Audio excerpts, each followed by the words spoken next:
money is expendable. Like, no one cares that you're wearing Dolce & Gabbana. It's ugly. Everything you do, you are going to wait. That's my motto. Be broke and happy. We're outside, but you can literally pee anywhere. Champ.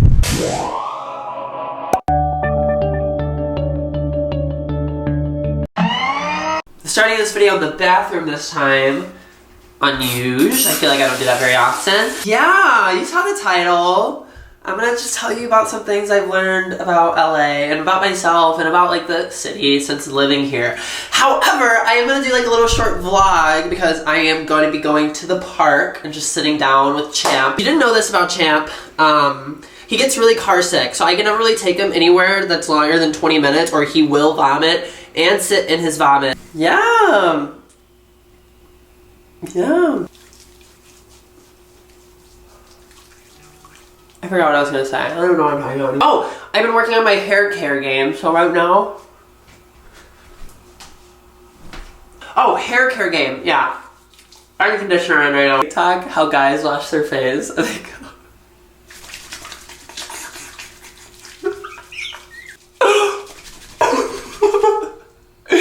can wash their face like that?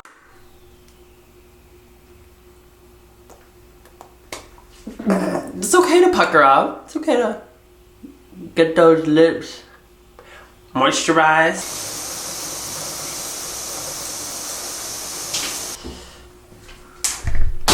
Ugh! I missed this whole side! It's okay, we'll just wipe that out. Very often because they're so large, and just look at my waist. Very obviously too big for me. They must have shrunk or something because these didn't even fit like this much. Like they're still falling obviously, but it's huge. But like, why am I digging it? Why is this like kind of a vibe? It's kind of hot for the sweatshirt though, so maybe I'll like, let's pop these babies in.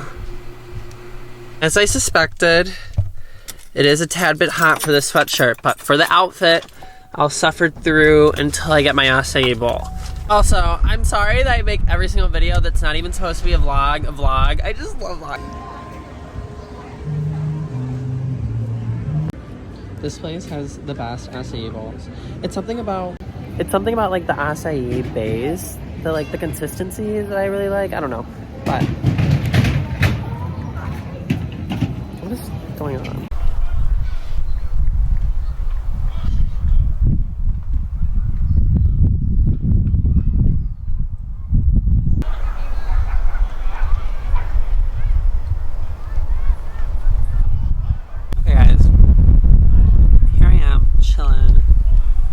Say where I was. I'm in Pan Pacific Park, literally right next door to the Grove. I'm sorry, this acai bowl is just so good. I already finished it. I've been trying to make myself more comfortable filming in public. Nobody has any attention anymore. That's true. Ford, Sony, Christian Dior, Dolce & Gabbana. Yes. Thank you. You too. Yeah. Okay. Sorry. Now I'm gonna start the video because just slight interruption. It's okay. The man was very sweet, very nice. He was seeing if I was a voter, which I told him I was registered in Chicago. I'm technically not registered anywhere. What I've learned since living in LA. Oh, there's a puppy. Chance making a friend. Look, oh, they're both little. Back to it. Most people expect that they're going to move to LA, living the influencer life LA. When I tell you they live in a completely different like little bubble, they live different lifestyles. They live a different life. Now we're talking, my perspective of LA is coming from a teenager trying to live on his own sort of vibe. Probably the expectation that most people are looking for when it comes to moving here. Gas expensive, everything is expensive. Like the life here is not at all what you would expect it to be. However, it's what you can make it to be. I'm seeing LA from almost like the perspective of a bystander, especially being someone that freshly moved here. So like, I'm just kind of watching, and that's what I like. I just kind of people watch and do my thing, mind my business. Now I have had the opportunity to witness like influencer parties and like influencers going out to bars and clubs. Like I get to see how they live as well. So I'm kind of just seeing like the best of like everything. There's one thing I wanted to address though. The common like idea was that everyone here is fake. And that is like the one thing I haven't come to really understand quite yet. It boiling down that what's fake is influencer LA and the rest of LA are just like normal people vibing. I haven't witnessed like fakeness.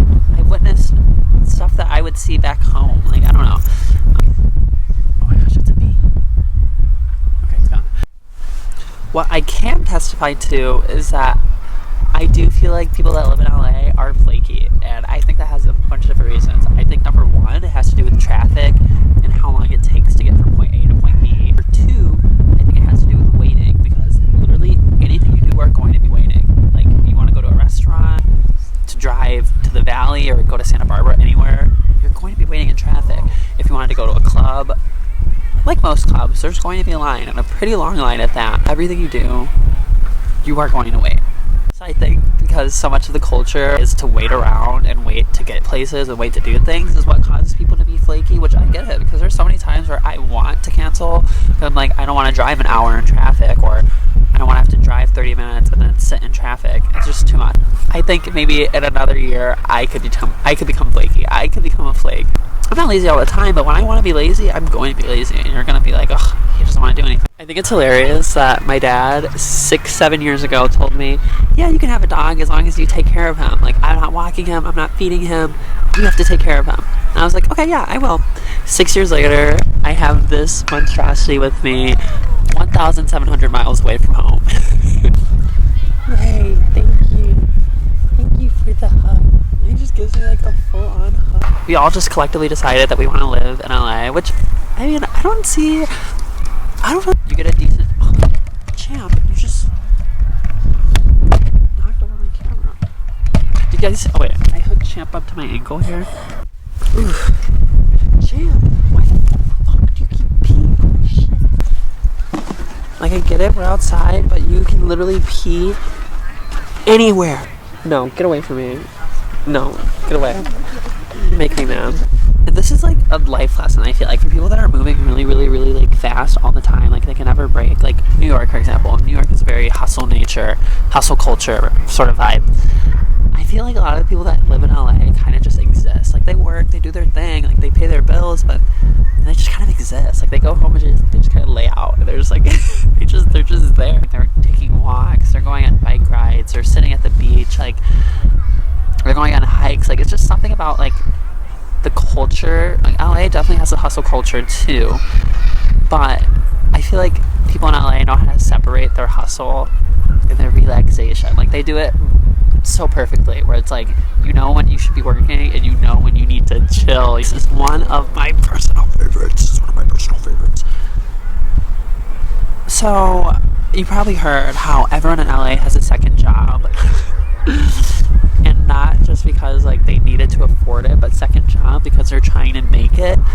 And a lot of people can have very different opinions on that. However, I personally love it. Not only are they working their current job, but they have their second job in their back pocket, like photography.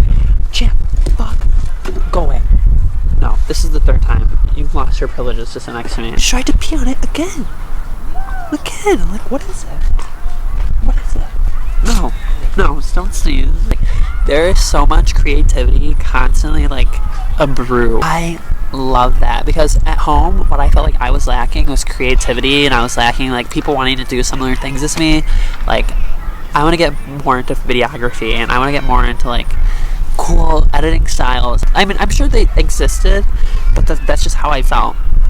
I wasn't surrounded by enough of it, so it made me, like, not depressed, but it made me feel kind of stagnant with my life. Living their lives and living what their soul wants to do, even if they don't make it, even if they aren't famous, or they don't make it, like, to be this pop star. It was inspiring to me that, like, everyone pursues their passions, regardless of judgment, regardless of hate, regardless of if people will find it weird.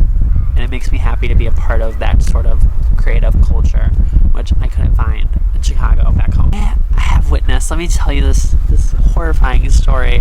So me and my friend Eva, we were out at lunch, and we were sitting just enjoying our meal, and this producer walks up, or whatever his job is, but some big name.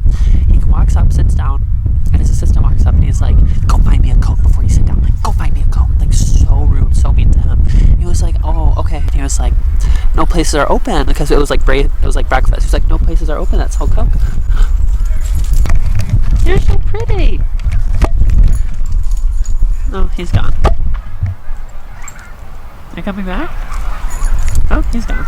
And so the guy came back, he was like, "No places are open, like it's breakfast time, no places are selling Coke." He's like, "Oh, whatever, sit down, like whatever, you couldn't even do that one thing." So the assistant sits down, and the producer was like trying to force him to eat. He was like, "Eat something, I'm putting my card down, eat something." And he's like, "No, like I don't want to eat. All in front of the waiter. Like, this producer guy is berating this assistant right in front of his waiter. And then this evil witch of the fucking West comes up in her horribly ugly, like, designer outfit. And she was telling the story about how designer store or something like that. And someone was like, "Oh, I love your shoes. They're so chic." And her response was, "Chic? This is Dolce and Gabbana. Like, you go to fashion school, you should know this." Something so weird like that. And I was like, ew, lady, like, no one cares that you're wearing Dolce and Gabbana. It's ugly. Like, you look ugly. I don't call many people ugly. I will only call someone ugly as if their soul is ugly. I don't know if that's something you've noticed about me, but I don't call people ugly for funs and giggles, because I don't think it's funny to make fun of someone's personal appearance. "Yeah, let's uninvite him to the boat party." And the guy was like, "Yeah, like, he fucked up. Like, we're not inviting him to the boat party. Like, he's uninvited right now. Text him right now. He's not getting invited to the boat party." It's just so rude. And this is just, like, literally right next to us. Like, we witnessed this. So we were texting each other, like, "This guy is scary. Like, he's so rude, so mean." So I do think there's lots of evil in LA. And it's all lies within Hollywood and the influencer industry. And it's not something I've seen. Like, I moved here as a normal person. I didn't move to LA because I had a viral video. I didn't move to LA because I knew someone famous. I moved to LA because I wanted to live in LA. So what I've seen has been so opposite from that. But I'm sure if I were to go further into the influencer industry, which I wouldn't mind, like, whatever. I'm sure if I were to move further into the influencer industry, I would start to witness these, like, dark scenes that happen in LA, because they do exist. I know they exist. I'm running out of things to talk about. What else have I learned living here? Live your life. Like, you live once. My camera's gonna die, so I'm gonna end it off on just a couple more things, and I'll vlog on my phone for the rest. Is that LA is so beautiful. There's so much things you can do. California in general, I think, is just very beautiful. There's lots to do in this state. One thing that LA taught me is that money is expendable, and spend your money. Live your life. Be broke, because honestly, that's my motto. Be broke and happy. My camera died, but I think that's gonna be it for me. I think I'm gonna just end the video here, but I do appreciate you guys for watching and listening to me talk yet again. It's like all I do. It's all I do is talk. Oh wait, I think I should flip it this way. I don't know. I think I should put it this way, because all I do is talk. I have a big idea planned. Even miss next week's video, just so you know, you have a warning this time, because I really want to, like, focus really hard on it and make it, like, something that I really, like, put all my energy and soul into. So I might miss the next week's video, but the week after that, hopefully I have something really cool planned. So very different from what I've usually uploaded.